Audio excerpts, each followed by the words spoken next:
सबसे पहले आज का जो एनुअल कल्चरल डे हमने सेलिब्रेट किया along with children's day actually sorry, तो मेन पर्पस था कि हम कश्मीरी कल्चर को रिप्रेजेंट करें।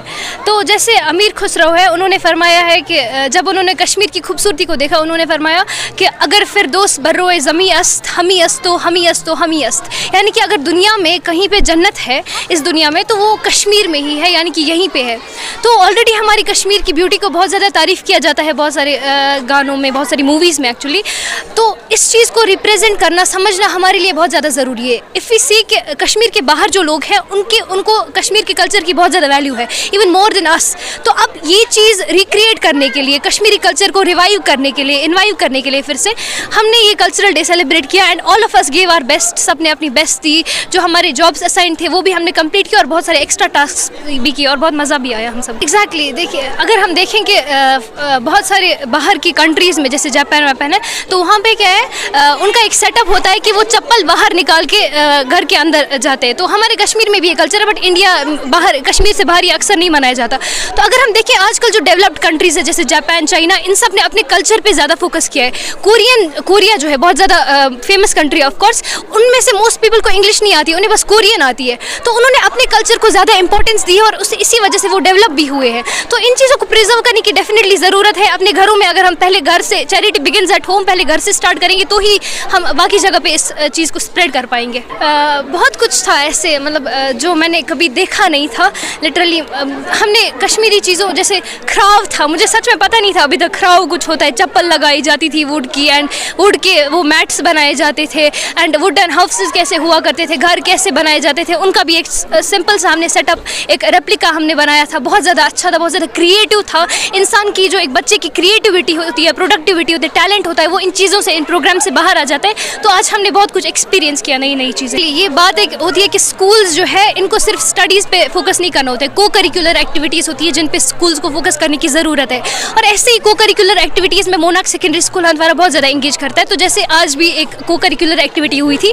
आज कल्चरल डे के साथ साथ 14 नवंबर है, जो कि भारत के एक अजीम सपूत जो हमारे एक्स प्राइम मिनिस्टर रहे हैं श्री जवाहरलाल नेहरू जी, उनकी याद में मनाया जाता है और जिनको प्यार से बच्चे चाचा नारू के नाम से भी याद करते हैं। तो हमने मुनासिब समझा कि चिल्ड्रंस डे के साथ साथ हम बच्चों को कल्चरल डे में भी इन्वॉल्व करें ताकि इनको पता चले कि हमारा कल्चर कैसा था। आपको ये भी मालूम होना चाहिए कि मैं समझता हूँ कि ये कल्चरल डे जो हम मनाने जा रहे हैं, ये एक्चुअली हमारे कल्चर का उर्स मनाने रहे हैं। हम अपने कल्चर का उर्स मना रहे हैं। वो इस तरह क्योंकि हमने अपने हाथों से इस कल्चर को दफन किया हुआ है। अब ये बेचारी लाश कब की मर चुकी हुई है। अब हम ये करते हैं कि इसको इस उर्स मना के हम इसकी याद को ताज़ा करते हैं और हमारे बच्चों को पता चलता है कि हमारा जो माजी था, हमारे जो आबा व अजदाद थे, उनका रहन सहन, उनका खान पान कैसा था, ये सब बच्चों को पता चलता है। इस सिलसिले में हमने बच्चों को उस अपने माजी के साथ करीब करने के लिए, उस चीज़ के साथ मानूस करने के लिए ये कल्चरल डे का आज इनेकाद किया है। बिल्कुल, मैं आपको बता देना चाहूँगा। तो इस सिलसिले में सबसे पहले I am deeply thankful to my teachers. उन्होंने बहुत अनथक कोशिश किया है पिछले 10-15 दिनों से बच्चों को इस चीज़ के लिए तैयार करने के लिए। आप देख रहे हैं कि अगर आप किसी स्टॉल पे जाएंगे वहाँ पे कि एक स्टॉल ने सुबह से 5-5 हज़ार रुपये की कमाई की हुई है। तो बच्चों से मैं अभी बात कर रहा था, एक स्टॉल था जहाँ पर बच्चों ने तकरीबन 7,000 रुपये की कमाई की है।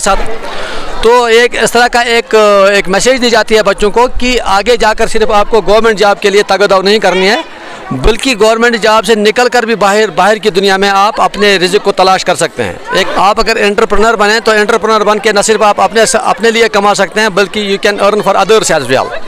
You can adjust thousands of people in your companies. If you start a company in the future of your own, not only you can feed yourself, but you can feed hundreds and thousands of people with you.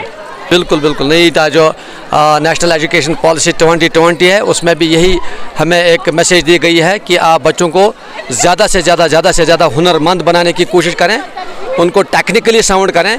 वो सिर्फ डिग्रियों के पीछे ना दौड़ें, बल्कि ये technically बच्चा इतना साउंड हो कि कल को जाके फ्यूचर में, मुस्तकबिल में ये खुद कुछ अपनी चीज़ें बना सके और अपनी रोजी रोटी खुद कमा